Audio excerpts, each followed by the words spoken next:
안녕하세요. 김태형 목사입니다. 뚜벅뚜벅 메시지. 오늘은 출애굽기 묵상 37번째. 중요한 것은 기분이 아니라 약속이다. 출애굽기 19장 7절에서 25절의 말씀 가지고 함께 뚜벅뚜벅 걸어가겠습니다. 우리가 살아가는 동안 얻을 수 있는 경험들 중에 빼놓을 수 없는 것이 있다면 그것은 계약입니다.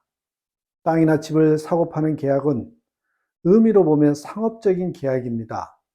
성경에도 많은 계약이 소개되어 있는데요. 특별히 하나님과 이스라엘 백성의 계약은 같은 계약이지만 의미로 보면 상업적이라기보다는 인격적이고 신앙적인 요소가 강합니다.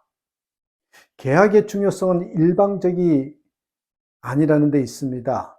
물건을 사고 파는 것도 서로의 가격과 기호가 맞아야 합니다. 더 나아가서 신앙적이고 인격적인 의미의 계약이라고 하면 상호 의사의 중요성은 말할 수 없습니다. 하나님께서 이스라엘 백성을 부르셨고 그들의 의사를 물으셨습니다. 모세는 하나님의 의사를 백성의 장로들을 불러서 전달했고 백성의 장로들은 백성들과 함께 자신들이 어떻게 응답해야 될 것인가에 대해서 의논을 하지요. 오늘 본문은 그렇게 시작하고 있습니다. 하나님께서 너희가 나와 계약을 맺을 수 있겠느냐라고 의사를 물어보십니다. 장로들은 백성들과 함께 의논하고 나서 8절에 이렇게 응답하죠. 여호와의 명하신 대로 우리가 다 행하리이다. 순종을 약속한 것입니다. 하나님께서 계약의 내용을 제시한 그대로 따르겠다고 하는 것입니다. 하나님은 10절에서 모세를 통해서 응답하시죠. 오늘과 내일 그들을 성결케 하여 그들로 옷을 빨게 하라. 여러분, 이 내용이 주님께서 첫 번째 요구하시는 내용입니다. 주님께서 우리에게 요구하시는 너희가 옷을 빨라. 이 말 속에는 여러분 우리의 삶의 태도를 바꾸기를 원하시는 주님의 의도가 담겨져 있습니다. 깨끗하게 준비해서 내 앞에 나오라는 것이죠. 결혼식에 입는 옷을 우리는 예복이라고 하는데 요즘에는 서양의 턱시도를 주로 입습니다만 중요한 것은 정신입니다. 예복을 입는다고 하는 것은 적어도 상대방에 대한 예의를 갖추고 있는 것입니다. 그리고 예식에 참석하는 사람들도 옷을 예복에 준해서 입습니다. 그것은 결혼 당사자들에 대한 예의이기도 하지요. 하나님께서 당신들의 백성들을 불러서 언약을 맺기 원하시면서 가서 빨래를 하고 오라는 것은 단지 더러운 옷감을 깨끗하게 하라는 의미는 아닐 것입니다. 이는 하나님 앞에서 나오는 너희들이 바른 자세를 가지고 나와야 된다. 그것을 요구하고 있는 것이죠. 바른 자세입니다. 주님 앞에 나올 때마다 우리들의 옷을 빠는 심정으로 다시 한번 거울을 보면서 확인하고 성전을 향해야 된다는 것이죠. 이게 주님의 요구입니다. 두 번째로 우리 주님이 요구하시는 것은 그들에게 기다리라 라는 것입니다. 기다리라. 너희는 예비하여 제3일을 기다리라. 우리는 종종 기도하고 눈을 뜨고 나면 기도하는 것들이 눈앞에 주어져야 성미가 찹니다만 주님은 약속을 하고 나서 3일을 기다리라고 하셨습니다. 기다린다는 것은 기대한다는 것이지요. 기다린다고 하는 것은 꿈을 현실화하는 소망의 기쁨을 얻게 하는 시간입니다. 소풍 가는 날보다 기다리는 날이 훨씬 더 좋은 것처럼 우리가 하나님을 만나기 위해서 준비하며 기다리는 그 시간이 훨씬 좋아야 합니다.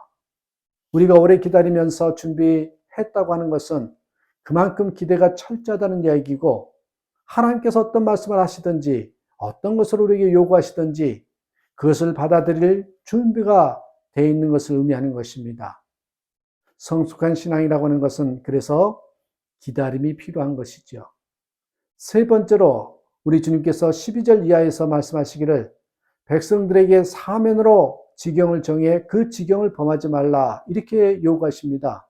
하나님의 거룩함에 대한 그 영역을 이스라엘 백성들이 인정하겠느냐는 말이죠. 하나님의 거룩함을 인정할 수 없다고 하면 그것은 하나님과의 계약이 이루어질 수 없다 하는 것을 의미합니다. 하나님의 거룩하심에 대해서 입으로만 인정하는 것이 아니라 우리의 생활 속에서 인정할 수 있겠느냐 이 의미입니다. 저와 여러분은 언약 백성입니다. 하나님께서 우리를 지명하여 불렀다고 말씀하고 있습니다. 물론 그 지명하여 부르신 부르심에 거절할 수도 있습니다.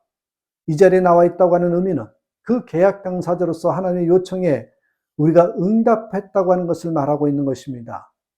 그렇다고 하면 이제는 그 계약의 내용들을 최선을 다하여 지켜야 합니다. 하나님과의 계약은 시시한 것이 아닙니다. 하나님과 우리의 관계는 오늘 본문 말씀에 있는 것처럼 사느냐 죽느냐 하는 계약입니다. 계약을 안 지키려면 아예 그만두고 지킨다고 하면 목숨을 걸라고 하는 것입니다. 하나님과의 계약의 첫 번째 우리 경험을 우리는 세례를 통해서 경험했을 것입니다. 세례받기 전에 먼저 증인들 앞에 서서 오른손을 들고 서약을 하죠. 이렇게 살겠습니까? 예, 그렇게 살겠습니다. 버리겠습니까? 예, 버리겠습니다. 가지겠습니까? 예, 가지겠습니다. 이렇게 가져야 할 것, 버려야 할 것, 새로워져야 할 것들을 하나님과 성도들 앞에서 계약하는 거죠. 만약 여러분들이 그 세례 예식에서 하나님과 성도들 앞에 계약한 것을 아직까지 지키지 못하고 산다면 그건 조금 그렇습니다. 약속을 하고 약속을 지킬 수 있는 것은 사람만이 가능한 것입니다. 여러분 자신이 여러분을 용서할 수 없을 거예요. 내가 이 정도밖에 안 되는가? 그래서 주님은 약속을 했으면 목숨을 걸고 지키라고 하는 것입니다. 부동산 계약과는 차원이 다른 것입니다. 기분 나쁘면 배상금 얼마로 주면 되는 것이 아닙니다. 이것은 사느냐 죽느냐의 문제입니다. 그래서 우리 주님께서는 3일 동안의 유예 기간을 주신 것입니다. 3일 동안 준비하면서 생각하면서 하나님을 기다리라고 하는 것입니다. 교회에 등록하고 나서 약 1년 정도의 기간은 생각하면서 내가 세례를 통해서 하나님과의 약속을 지킬 것인가 신중히 결단하는 그 기간이잖아요. 오늘 주님께서 우리에게 이스라엘 백성들에게 말씀하시듯이 말씀하고 계십니다. 기다리는 동안 경거망동하지 말고 거룩한 하나님의 산을 범하지 말고 절제하면서 그 하나님을 기다리라. 성결을 요구하시고 언약 백성으로서의 삶의 절제를 요구하시는 것입니다. 여러분, 하나님께서 우리에게 주시는 말씀은 우리에게 좋은 것이고 우리를 위한 것입니다. 그러니까 말씀대로 하면 좋지만 내 생각대로 하면 실수합니다. 신앙생활은 성경이 하라는 대로 순종하는 것입니다. 기분대로 하는 게 아닙니다. 이것이 가장 쉽고 단순하고 올바른 신앙생활입니다. 신앙생활을 복잡하게 생각하지 마시고 성경 말씀 그대로 믿고 그대로 순종하면 되는 것이죠. 이것이 하나님 앞에서 귀하고 복받는 삶의 모습인 것입니다. 이왕이면 이렇게 신앙생활하는 저와 여러분 되시기를 주님의 이름으로 축복합니다. 감사합니다.